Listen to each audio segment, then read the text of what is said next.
stream button. Alrighty, let's see if this is working. It appears to be working. Yay! Alright, let's do Academy. Gemini, we're going to start with pre-launch. This lesson covers the final steps for preparing the Gemini spacecraft for launch. These steps include turning on the internal power, setting up the computer, the squibs, and the environmental control system. So yeah, I've skimmed over the manual, but it's a pretty complicated spacecraft, so I figured I may as well just do the Academy anyway.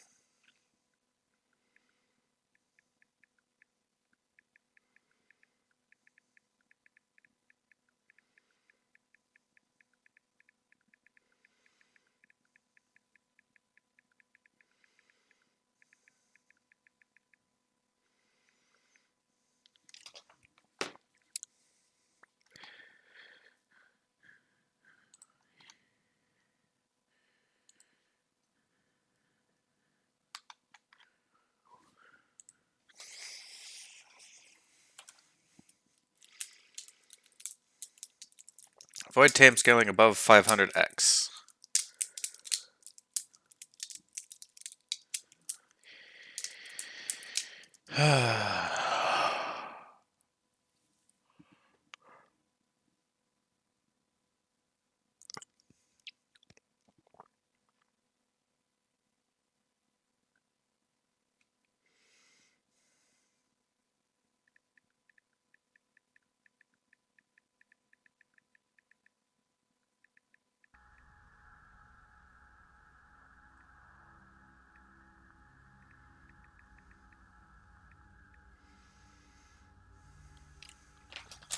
Alright, welcome to Gemini, a capsule sitting on top of a 38-meter-high Titan launch vehicle. In this lesson, we'll prepare the spacecraft so it is in a ready-to-launch configuration. This spacecraft is far more advanced than the Project Mercury and contains more systems, including a computer. I will initially explain the procedure, and then I will highlight what you have to press. Alright, I am the commander, I think. That is the pilot. I want to be the pilot. Use F5 to F11 to try the different views. Use the arrow keys up and down to move the camera manually. Click and hold the scroll wheel. Move it to moving the mouse. Alright. So F5 is the window. F6 is the command area. F7 is the center console that looks like the front center, and that is the console. F8 is even closer down. F9 is the pilot window, and F10 is the pilot's display. F11 is the circuit breakers, I think. Yeah, those are all the circuit breakers. And F12 is screenshot, of course. F1 is outside still. Alright. Roger. You can reassign input from the settings menu. If you've done so, follow the input configuration when the instructions are given. Left click pushes a switch to the left and right to the other. Yes. The procedure you'll now learn is the pre-launch procedure. We have 10 minutes. Later you'll use the pre-launch procedure for checklist. Right now, the spacecraft is powered by umbilical power, but once we lift off, we will need to ensure that we are running on all the electrical power we got. In short, the spacecraft is dependent on two different electrical power systems. First, we have 4 silver zinc batteries connected in series inside the capsule itself. The other is a fuel cell system located in the adapter section, generating power from hydrogen and oxygen. The fuel cells are the primary power source. That's in the this section. During launch, for redundancy, we want to ensure that all these systems are powered and operating. This is done by setting all the main battery switches on and the fuel cell switches to on. Set the main battery switch to on. That is over there. Okay, so that's on the pilot side. Alright. Main battery on. Main battery 2 on. Roger. Main battery 3 on. I'm guessing main battery 4 is going to be on. Haha! Who'd have thought? The spacecraft has 2 fuel cells, each with 3 stacks producing power. More on this in the electrical systems lesson. This is our primary power source. Set fuel cell 1A to on. I'm guessing 1B needs to come on. Who would have thought? 1C, 2A, 2B, and 2C. Also note we got a rise in the volts when we turned on the fuel cell. Power the fuel selector, or the fuel cell section 1. Okay. On. Ooh, they're already warmed up. That's nice. On. The main DC bus is now powered by both systems. As in Project Mercury, the pyrotechnics are dependent on another isolated power system, the Common Control Bus. The system... Man, we are counting down. This system is powered by 3 silver zinc squib batteries and should stay on for the duration of the entire mission. They are turned on by setting the 3 squib batteries to the on position. That is over here. Squib batteries. On. On. On. Alright, so we're switching from the umbilical up to on. The Common Control Bus is now powered. The pyrotechnics are used to create controlled explosions to separate redundant rocket parts staging and to jettison components from it. For safety reasons, this system needs to be armed as well. To do this, set the boost insert to arm. This arms all the squibs needed during the launch and insertion stages of the mission. Set the boost insert to the on position. That is over in the captain's side. Captain's side is going to be F6. Boost insert to on. For safety reasons, all 4 retro rocket engines will also be set to arm during the rocket launch. This is to be able to use the retro engine in case of emergencies. You never know when you might need them. Set retro squib 1 to arm. I'm guessing 2, 3, 4. Yep. 2, 3, and 4. Next, we'll turn on the onboard computer. The OBC is an AC powered through the IMU and the main DC bus using an internal inverter. All that is needed to turn on the computer is to set the power to on. On. When on, the computer needs 20 seconds of self-tests. The computer displayed and the keyboard is located on the pilot side. It is... Let's see, F10. That is this. Both are turned on by setting the MDIU power switch to on. You might see the computer self-test running, but the display should be set to 0 when done. If not, you can press the clear to reset the display. It can be pressed at any time and will not alter the memory. We are 5 minutes to launch. While the computer is running, the self-test, with the self-check, let's set up the environment control system. In short, the cooling of the spacecraft is done by a liquid cooling system, going through all of our components. Using coolant, heat exchangers, radiators, and systems will... using coolant, heat exchangers, and radiators, the systems will stay cool. The spacecraft has 2 independent cooling systems. Using pumps, the coolant flows through the systems. Set the primary coolant pump A to on. That is over here in on the pilot side-ish. Actually, I think that's going to be more a center panel. Pump on. Turn pump B on. Set secondary coolant pump A on. Secondary coolant pump B on. Okay, coolant is up here at the top. That is good to know. And we also have our fans, suit fan, which is not on. What is that up there? This is high O2 rate. Okay, cool.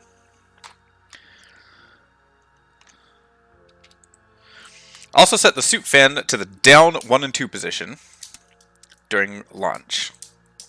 Pay attention to the cabin temperature. The coolant pumps and fans will usually be on until adapter separation. Alright, so the cabin temp is down here. Looks like we're around, what is that, 80, 90, 100, 110. So it's a little over 100 degrees inside the cabin. But the suits are a nice 85 degrees. Goodness gracious, I would be sweating up a storm. The computer needs to be turned on in the pre-launch mode. And once the self-test is complete, it can be started by pressing the start button. When the computer is running in pre-launch, the computer will spend 30 seconds on aligning the platform. You can see the FDIAs rotate to the launch configuration. It is important to not interrupt this process. Alright, so these are the FDA AIs. I'm going to just call it the Flight Director Attitude Indicator. I don't know what exactly the official name is. We are 2 minutes to launch. The alignment will configure the roll program so it will roll correctly to reach a heading and set a target inclination. The procedures to change these programs can be found in the flight manual. When the alignment is complete, configure the computer to prepare the ascent program. This is preloaded into memory. Computer means pilot times. Roger.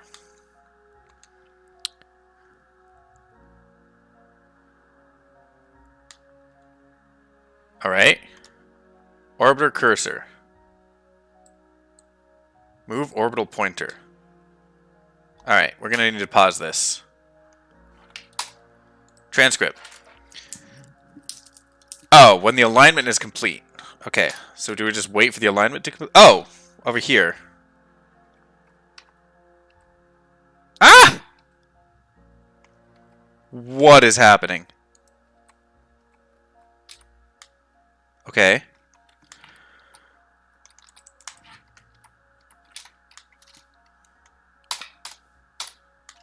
Oh, goodness gracious. How? Why can't I move? Okay. Alright. In general, if the comp light is green, the computer is working. Okay, so I set it to something. If the mouth light is amber, a reset is required. Do not press this now, but the comp light... If the comp light is not illuminated green during launch, start it manually by using the start button. It is not green. All that is left now is to let mission control. You are ready using the radio commands. Tap C on the keyboard and press ready to launch. Once the countdown reaches 0, the rocket will launch and ascend to orbit automatically. Feel free to take a look around the cockpit and get familiar with it. I feel like we were very rushed, but that was it. Alright. I want to continue this session real quick just to see, now that I can move around. Okay, this is the attitude control. I want pre-launch attitude. Horizon scan, rate command, direct pulse. Okay, so this is the attitude control.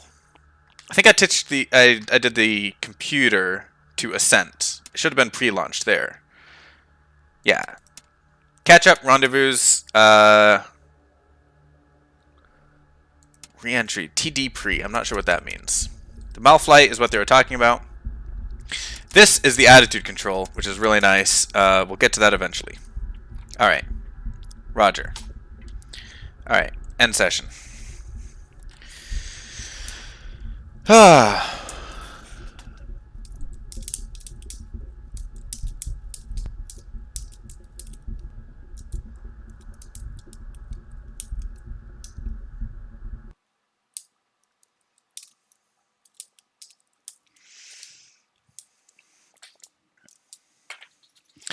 Academy, Gemini, Ascent. The Titan II is a launch vehicle of the Gemini program. In this lesson, we will learn how to ascend into orbit using the Titan. I should have actually looked at the checklists. We'll get to that later.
Welcome back to the Gemini Academy.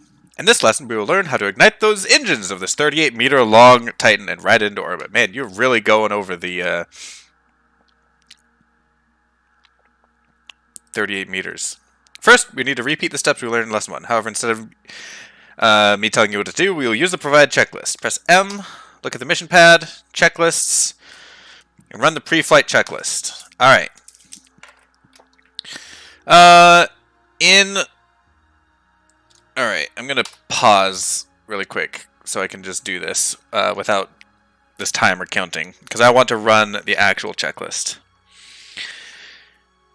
You can follow it manually or press run to enable the guide. I will press run, but I will also just follow it manually, just so I can get hang of it. Alright, batteries are on the pilot side. It's gonna be... I can't go over to the pilot side. Okay, cool. Batteries on, squibs on. Yeah, the squib battery's on. Cool.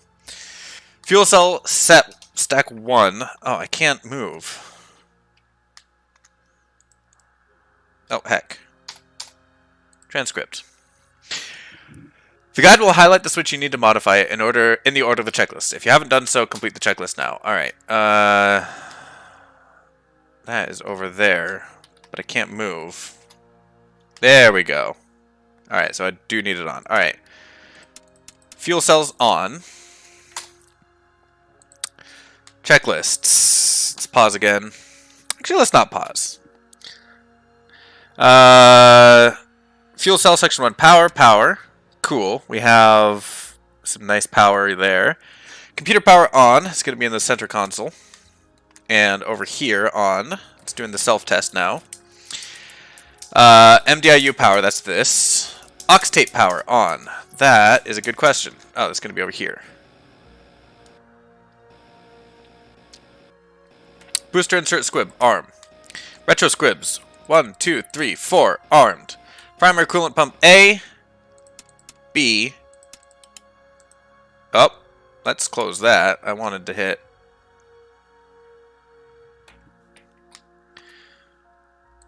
B and on. Alright, primary coolant pump A and B on, secondary coolant pump A and B on, radiator bypass. Why is it telling me to do suit fan? I don't know. Radio flow bypass, there it is. Okay. Suit fan 1 and 2. Platform free. I think that's going to be this. Scanner PRI, I do not know. Verify OBC self-checks complete. Self-checks complete. Good. OBC and inertial alignment. Press start. Okay, it's green. These are rotating. That is good. OAMS. Okay, wait for the FDAI to align to the predefined roll target. It still seems to be moving just a little bit. Computer ascent. Let's go over to the captain's side. Actually, let's go to the center console. Let's kind of lean in. We want ascent. Good. Attitude control rate command. All the way over. Jackson seat D ring. Is there a... Alright, is there a guide that you're telling me to go to? Alright. Mount tool. Toggle D-ring. I think these are the only D-rings are right here. We have the cabin research, snorkel, cabin vent, water seal, and yeah, those are not anything. Alright. Computer start push. We pushed it. Good. Verify complete. Verify complete when FDIs are satisfactory. Alright. OAMS prop motor valve open. RCS A and B prop motor valves on. Central power on. A and B central power off. Good. MDU 72. Alright, that's going to be over on the co-pilot side. Alright, we want 72.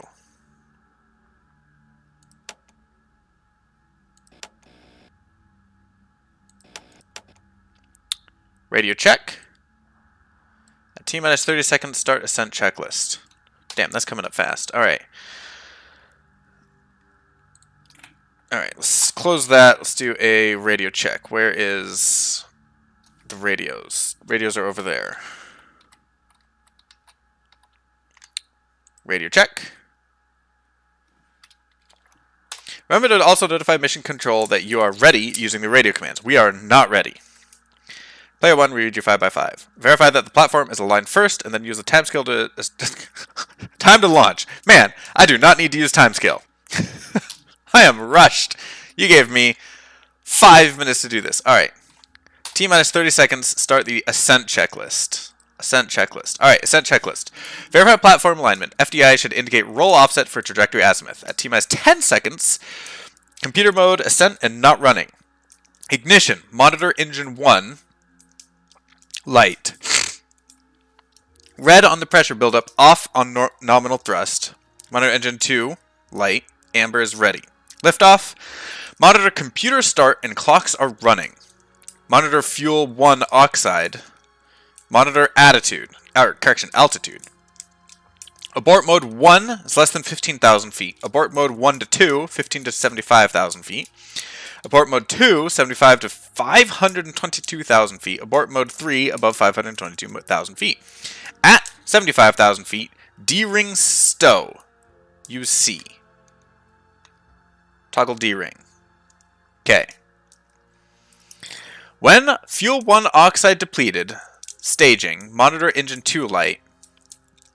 Red on pressure buildup, off nominal thrust, monitor fuel oxide 2. SSECO and insertion.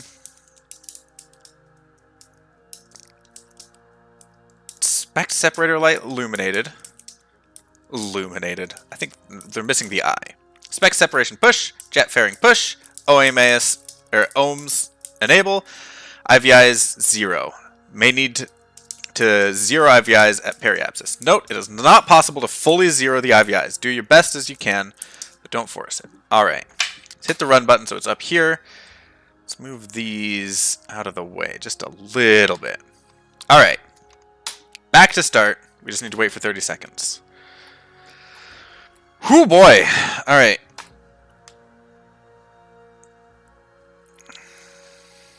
This would be kind of fun to do in, like, or multiplayer, instead of having an actual pilot with divided responsibilities.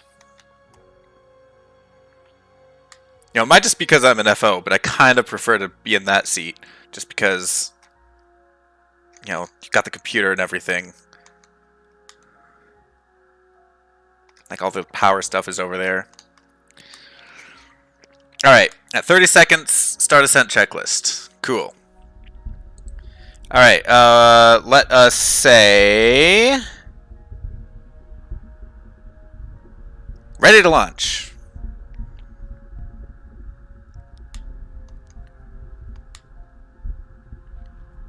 Waiting for liftoff. 10, 9, 8, 7, 6, 5, 4... Alright, so here's the fuel and oxidizer for engine 1.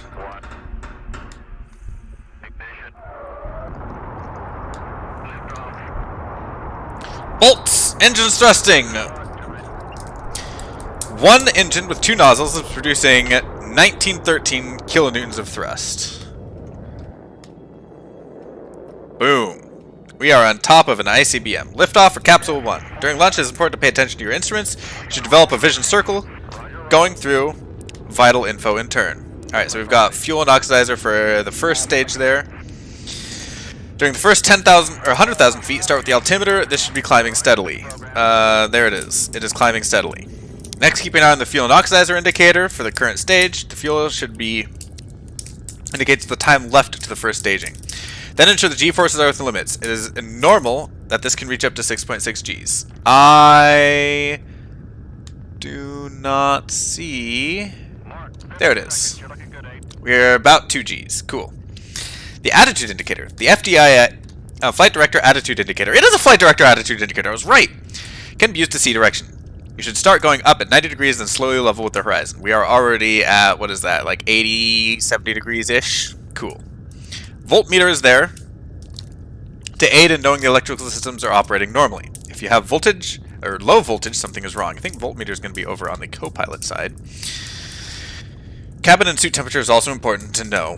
If our system has the right temperature, this gets too high or low, you need to fix it. Alright, so the cabin is warm. Suits are warm. Good. Cabin pressure on CO2 should be frequently monitored. Cabin PSIG should leak and stabilize at 5.5 during ascent. If CO2 is high, use a cabin recirc to correct. Alright, so cabin pressure is stabilized at 5.5, and the CO2 levels are fine. Titan has 2 stages with an adapter in between. Man, we're already pegged out on the altimeter. We're at like 30 degrees, and stage 1 is nearly complete. This happens quick. Let's get rid of that. We don't need that.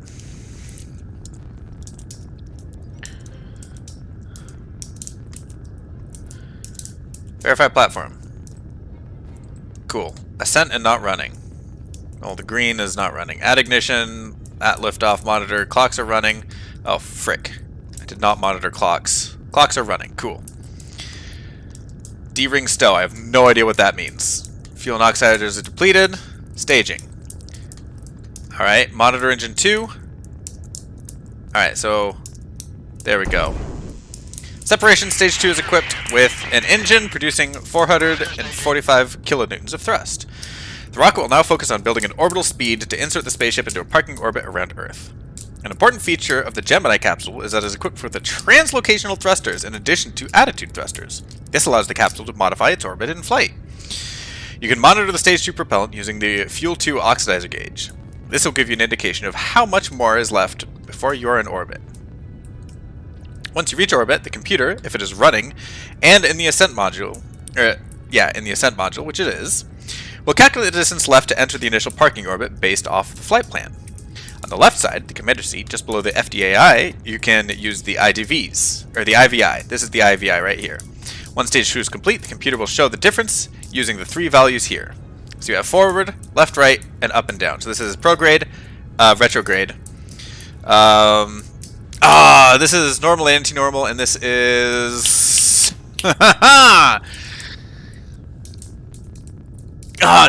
it's plane changing. I forgot what the actual is called. We'll do this once we have a successful stage 2 cutoff. Alright, we're about halfway done. If we go outside, which is F1, you can see our fancy second stage here. And if we go out to the window, we can see the limb of the Earth, which is beautiful. We're about horizontal. So this is actually the... so this gyroscope here is horizontal with the local horizon. It is tied with horizon detectors, which aren't in operation right now, and it is just running off of inertial systems, I believe. But this should always be with the local horizon. I believe, and I think it depends on, it might depend on what this is set to, or this is set to, the platform is set to. There it is. Yeah, the platform is set to free, which currently means it's just running off of the inertial reference system. Or the inertial guidance system. We call it inertial reference system in the planes.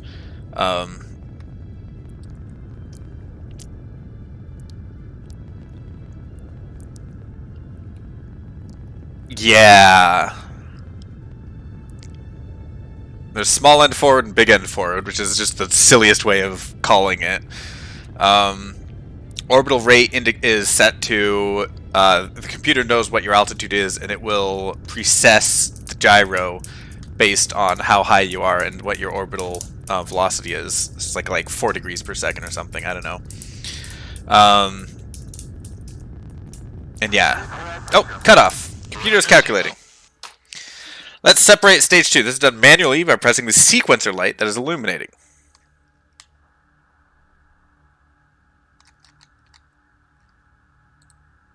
When you see spacecraft illuminated, oh, right there. Separate spacecraft, open it by clicking it, and then clicking the button below. This will use the squibs and pyros to separate stage 2. Ka-chunk!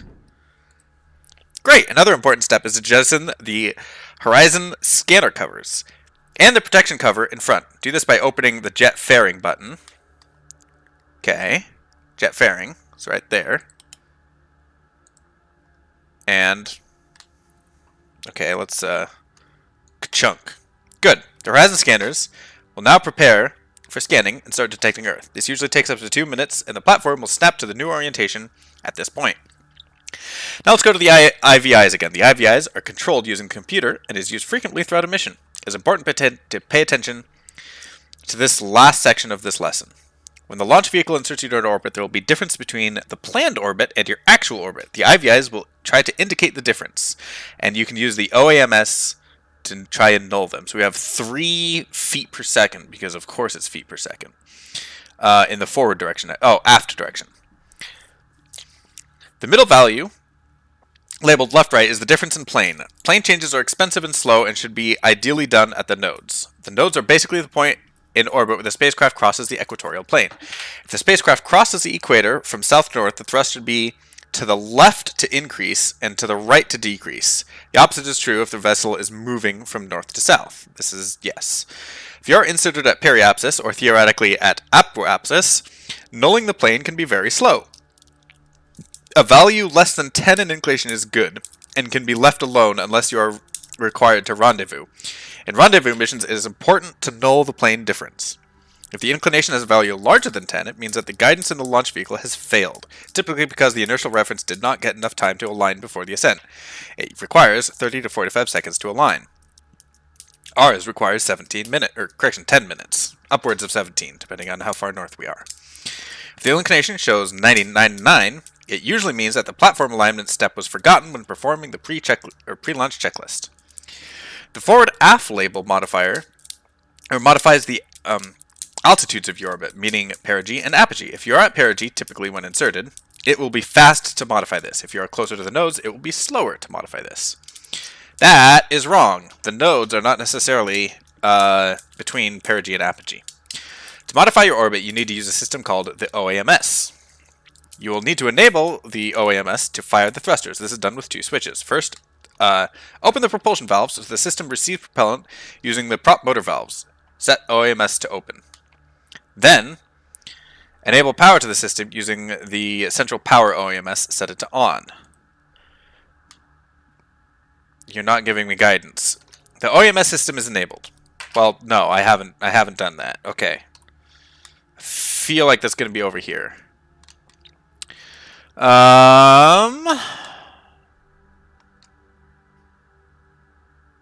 It's Agena control, AC power. This is all power and stuff. It might be over here.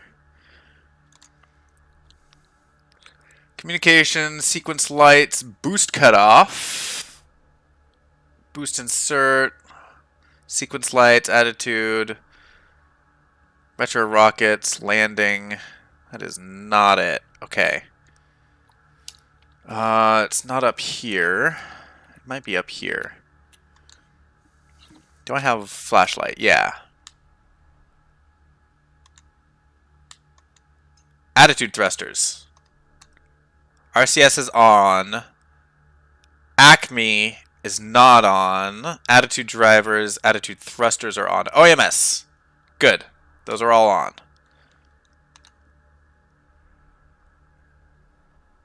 Okay. OAMS control. Good. Once the OMS system is enabled, it is very important that you always disable the OMS system directly after use to reduce the possibility to bump to the translational joystick. Now you can use the translational joystick to zero the IVIs. Use H and N to translate forward and aft, JL for the left and right, and IK. It's basically WASD, but on the right side of the keyboard. Alright, so we need to go backwards. So I'm hitting N to go backwards. There we go, and then... Sweet! Don't worry too much about zeroing them out. Congratulations for completing the ascent on Titan. Cool!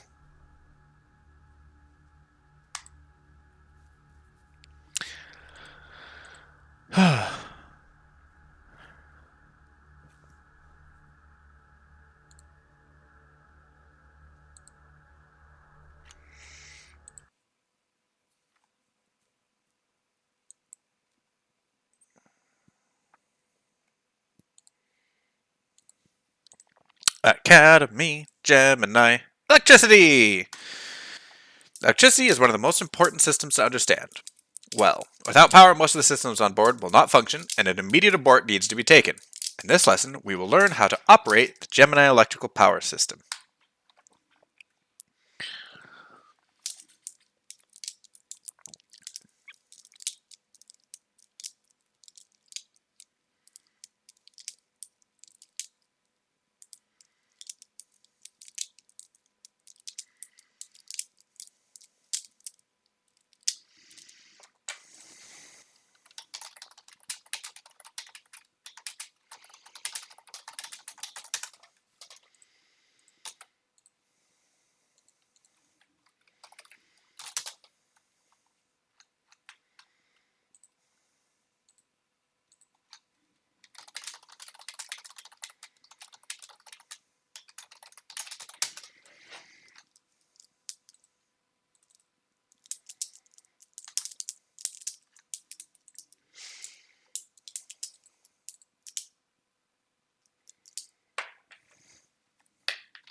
Preparing cockpit state. 15 seconds, you're looking good, 8.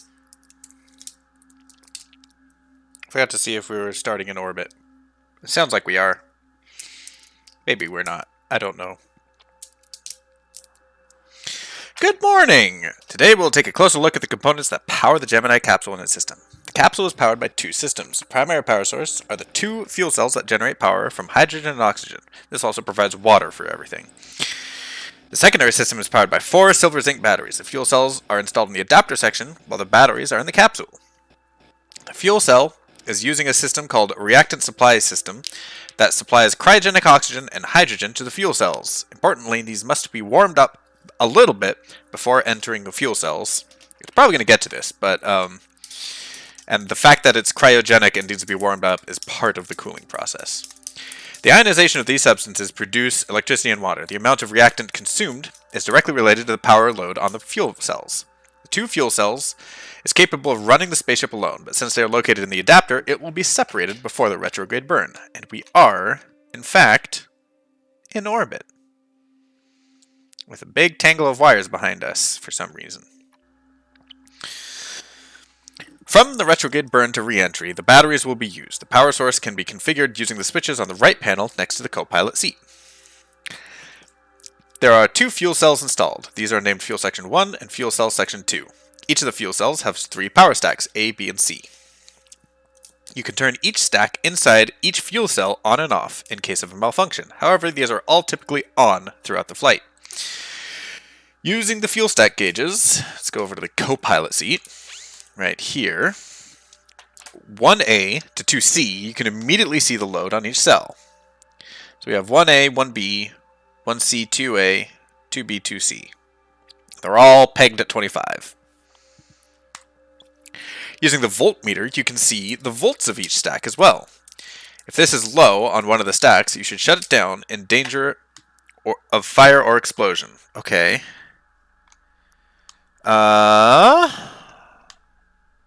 Where would, if I were a voltmeter, where would I be? Presumably that's this, the thing that's, excuse me, labeled volts and is probably controlled by this.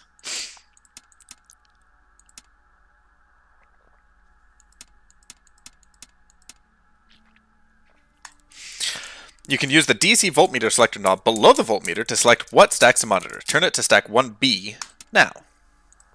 The voltmeter will display the state of the stack. It is important to include checking these as part of your monitoring routine. As mentioned earlier, the fuel cells are consuming cryogenic reactant.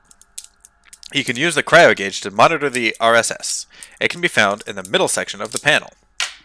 Middle section is going to be F7, I think. Alright, the cryo gauge. Boom. It is off by default, so turn the cryo selector below it to H2 to see the state of hydrogen cryosupply. So if quantity is 100% and the pressure is at 600 psi. The cryogenic system as a whole is involved and is an involved and deep topic. Please refer to the Gemini flight manual for more details. The other power sources are batteries. There are 4 batteries installed in the capsule. As mentioned, these can be turned on or off on the right side of the panel on the pilot seat. Boom. They're all off right now. That's worrying. Both of these power sources are powering the main DC bus, where most of the electrical components in the spaceship are connected to. It is normal to have both power sources connected to the main DC bus during launch and ascent. When inserted into orbit, the batteries are usually turned off, leaving both fuel cells on. Okay, so that's why the batteries are off. Another electrical power source exists. This is an isolated battery system that provides power to the pyrotechnical systems used for separation and jettisons. Those are the squib batteries. This system is powered by 3 silver zinc batteries named squib batteries. These are connected to a common control bus. They're usually on for the entire mission. There are a few switches used to arm the squibs, like the boost insert squibs that we turned on before launch. These are needed for stage separations. Another is the landing squibs. The landing squibs are used for reentry, and the retro squibs are used for the retrograde burn. It is important to disarm the squibs that are not in use at all time to prevent accidents such as early staging or releasing chutes before entry. Each main battery has a test switch. These can be used to test the batteries. Use the DC voltmeter selector. You can set it to battery test. DC volt selector is this one. No, that is not it. That is this one. BT is battery test. When in BT mode, you can set the battery switch to test and you'll see the voltage of that individual battery. I'm guessing down is test. So that's 25. It's actually not 25, it's 24. 24 is a reasonable band of volts. 24 and 24. Cool. If the squib battery should fail, you can use the bus tie switches to connect the main bus to the common central bus. Where are the bus ties? Here they are, bus tie 1 and 2. It is easy to forget that the batteries need to be turned on again before adapter separation. A battery-powered telelight in the central panel will remind you of this. Center panel is here. Do do do do do do do do do do. Battery power. Okay, that is enough for now. Please refer to the manual for more details. Oh, well, cool. That was easy.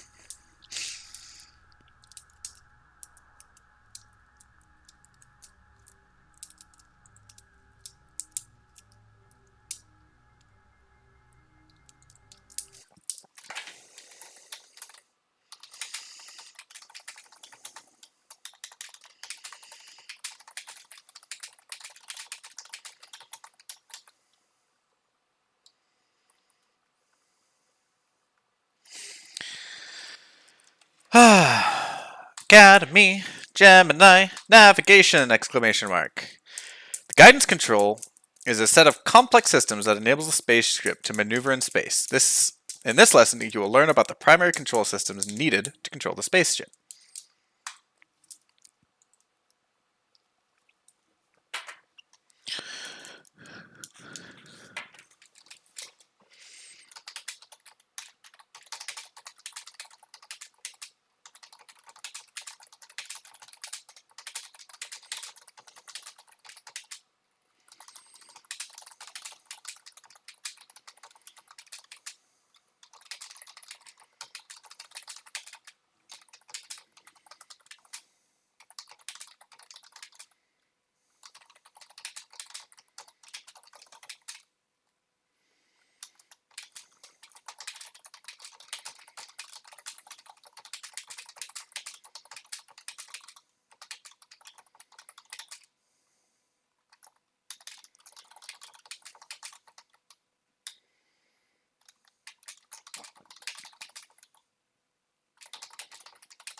15 seconds. You're looking good, 8.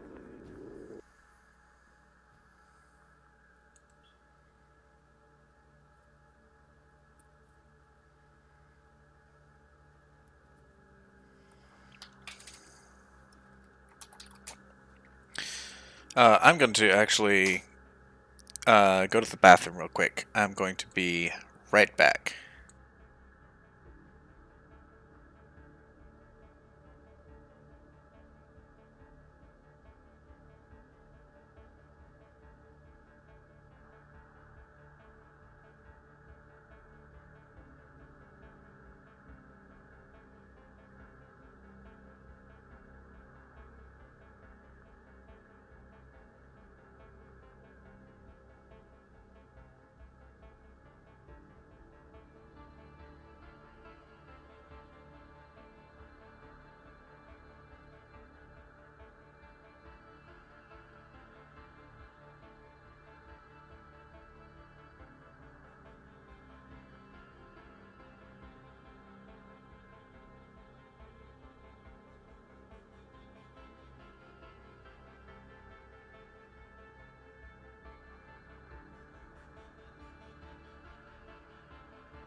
Alright, I'm back.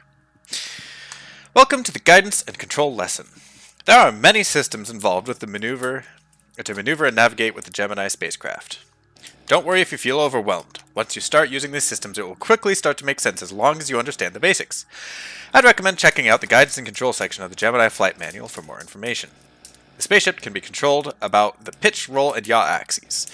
These and can translate along the longitudinal, vertical, and lateral axis. Basically, all 6 degrees of freedom. This means that the spaceship can alter the orbital path it travels. We'll delve deeper into the orbital mechanics in the orbital mechanics lesson. In this lesson, we will focus on how the spaceship can orient itself in space.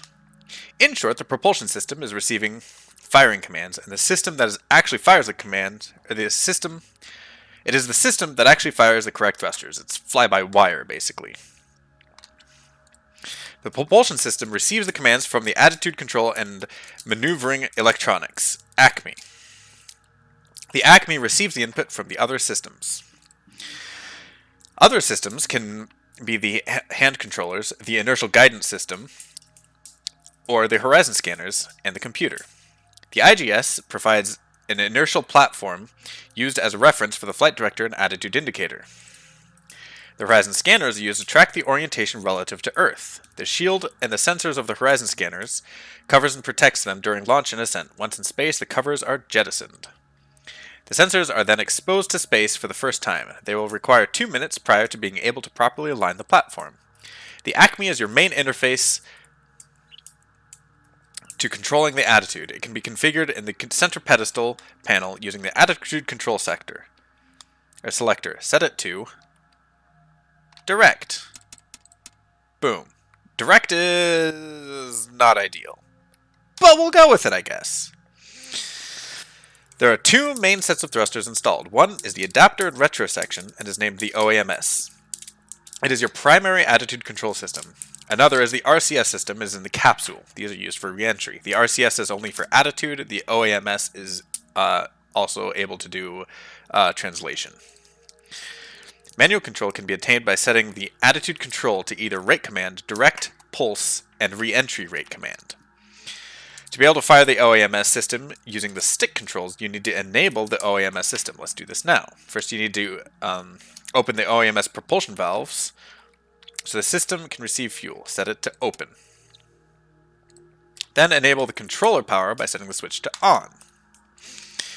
Now, with the ACME set to direct and the OAMS enabled, you can alter the attitude of the spacecraft using WASD and QE. Try to play around with this now. Alright, we are in daytime, so although it looks like night,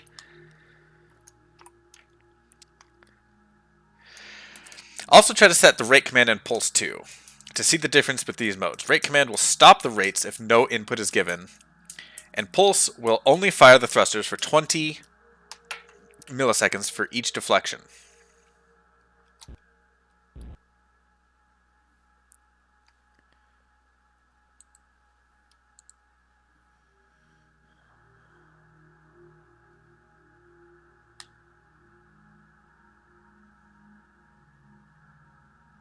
I don't know what this window is trying to show.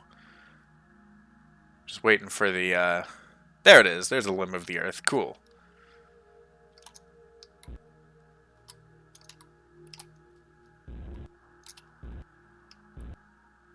Whee! Okay. Alright, so let's set it to rate command. Alright, and then pulse is probably my favorite, and it makes the most sense because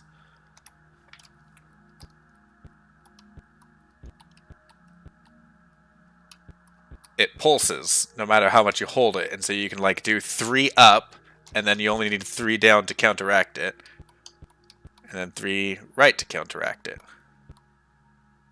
It just makes the most sense for me.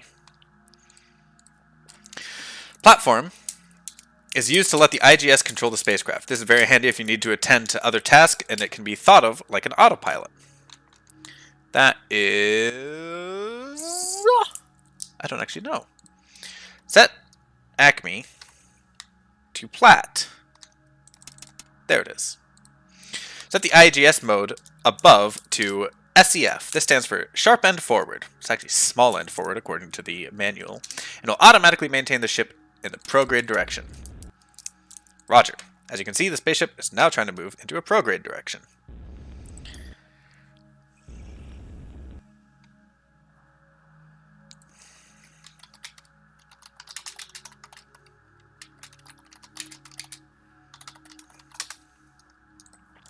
The attitude can be read using the flight director and attitude indicator.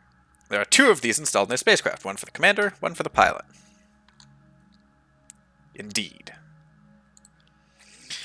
Each can be configured individually. Set the commander's FDI source to plat, and this will tell the platform, or the system, that we want to receive signals from the platform. Then set the data we want to see to attitude. Okay, so platform's right over here. This will set the guidance needles to show where you should point in given situations. Like SEF will guide you to the direction you should point to in prograde, and BEF for retrograde. Attitude. It's right there. Okay, so this is prograde along the horizon. That is good to know. Rate will show the angular rates you are currently rotating at, and mix will combine them. The FDAI set knob on the FDI itself will set the sensitivity of these needles. I'm guessing that's this thing.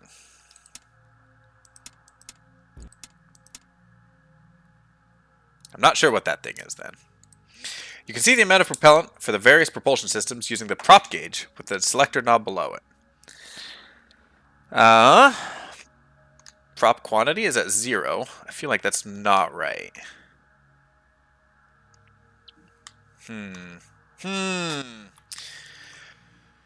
Prop gauge. Here it is. Alright. So we have the A and the B system.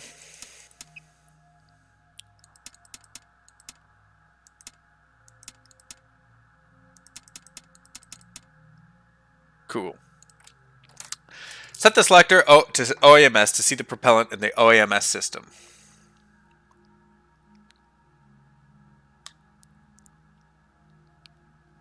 Is that not the propellant gauge?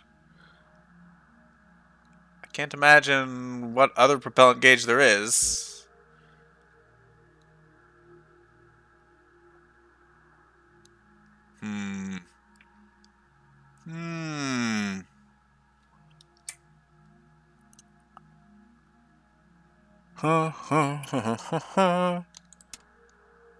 OAMS, there it is. Right there. Okay. Good job. Feel free to play around with the various systems and test things out. This completes the lesson. Good lesson.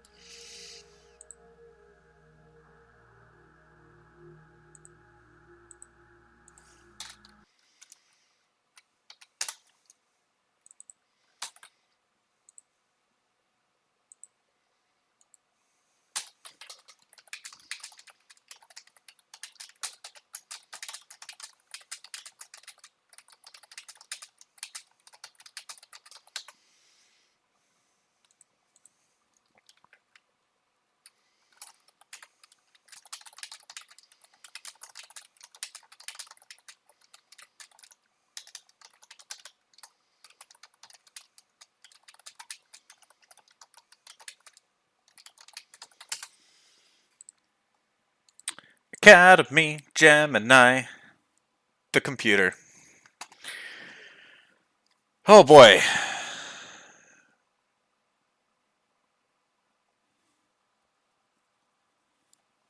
The Gemini spaceship comes with a computer named the OBAC. It has a keyboard, a display, and a module selector, and uses the primary guidance system.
50 seconds. You're looking good, 8.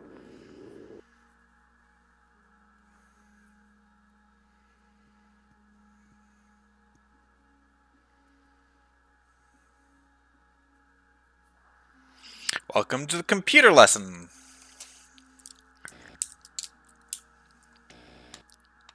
Loading panel state.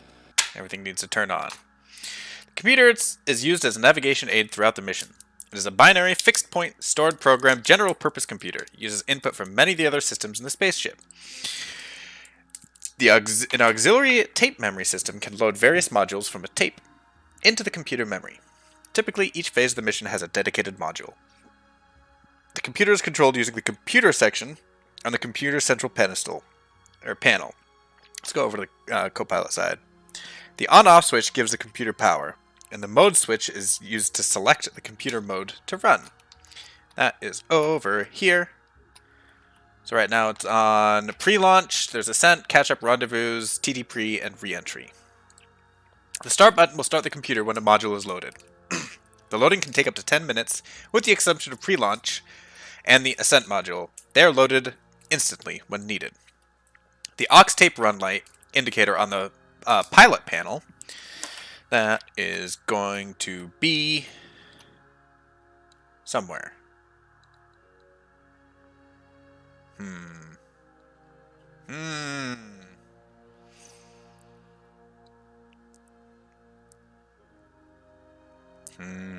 Hopefully we'll see it. Right there, I think. Yeah, that would make sense. Shows if the tape is running, meaning a module is loading. It is not possible to start the computer while a module is loading. If the computer should fail, MELF will illuminate. If this happens, you can reset the computer using the reset button. Guessing that's going to be down here with the start button. MELF, reset. When a module is loaded, you need to press start to start running the computer or perform calculations. The computer is controlled and modified by checking and changing memory values directly. To do this, you can use the manual data insertion unit. That's this thing. To visualize data in a memory block core, or what you wish to insert into a core, you can use the display, which is right here. The display unit needs to be turned on using the power switch on the display itself. It is located on the pilot side. Set it to on. Let's try to operate the computer. Turn on the computer by sliding the power switch in the center panel to on. Take a look at the display unit using F10. It will take 20 seconds on self-test. The display should stop showing numbers and revert to a 0 when ready. If this does not revert to a 0, you can press clear once the counting stops. When ready, set the computer module to ascent. Zeros. Ascent. Now with everything ready, start the computer by pressing start. Boop. Press F10 to move to the MDIU view. We will check out what the current orbit is using the computer. The display unit has 2 address digits and 5 data digits. Address is what the computer memory address you want to check or modify, and data is the value you want to read or insert from into the database, or the address. The first thing we need to do is press the clear to reset the input system and move the input cursor to the beginning. This should always be done before you input a new string of data. Makes sense? Let's start by reading a memory location 98. This is the apogee of your orbit. To do this, press the 9, press the 8, then press the readout. Excuse me. Press the readout to read the value located in that memory address. The data will display in the message digits on the display. A readout will require 2 digits to build up the address. If you only enter 1 digit, or if you enter for example, 3 before pressing readout, the OBC will signal an input error by clearing the display. Try to press clear, then enter 3.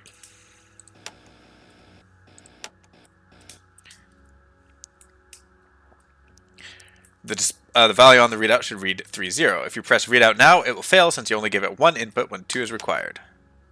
Indeed. But if I wanted 3 0 and read out, then it doesn't clear out because I hit 2. There we go. You can use 99 to check the perigee too if you want.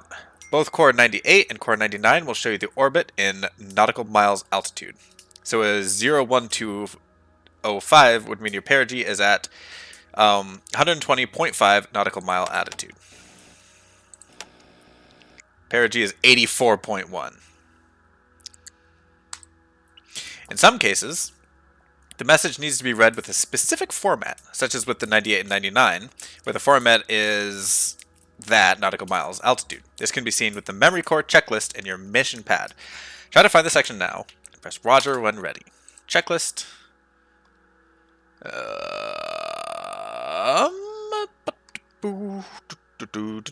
Memory core. Alright. 01, hours, minutes, seconds, milliseconds. Ascent guidance. Ascent azimuth. Bop-a-da-bop. Boop boo. Cool.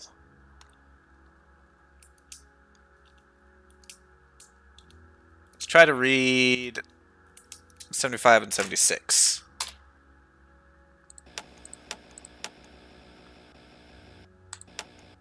.900 seconds.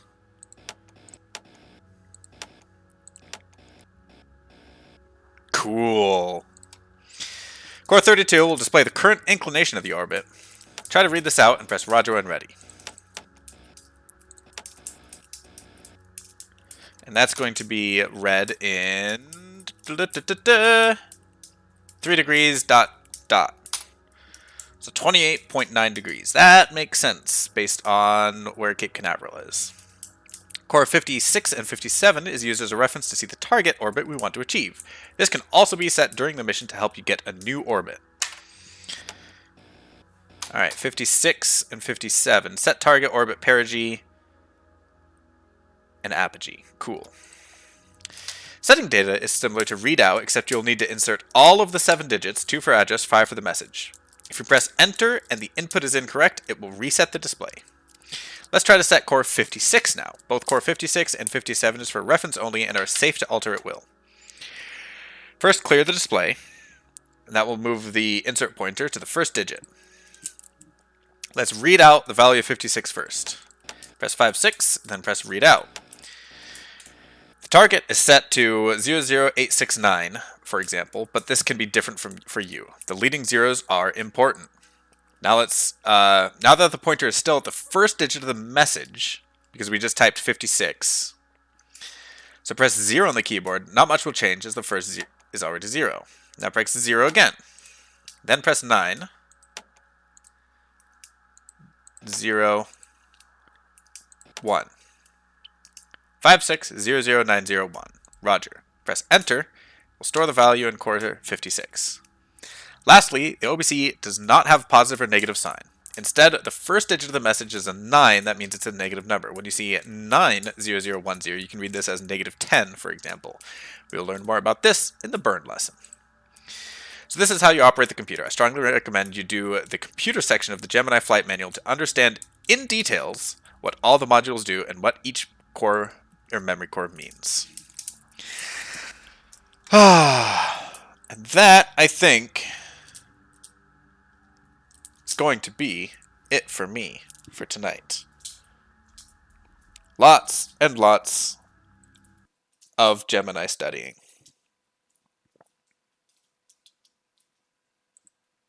And of course it freezes. There we go. How many more do I have left to do? 1, 2, 3, and then the exam. I might do those later tonight, but I've got to do my Russian lessons before midnight. So I might be back. Who knows? See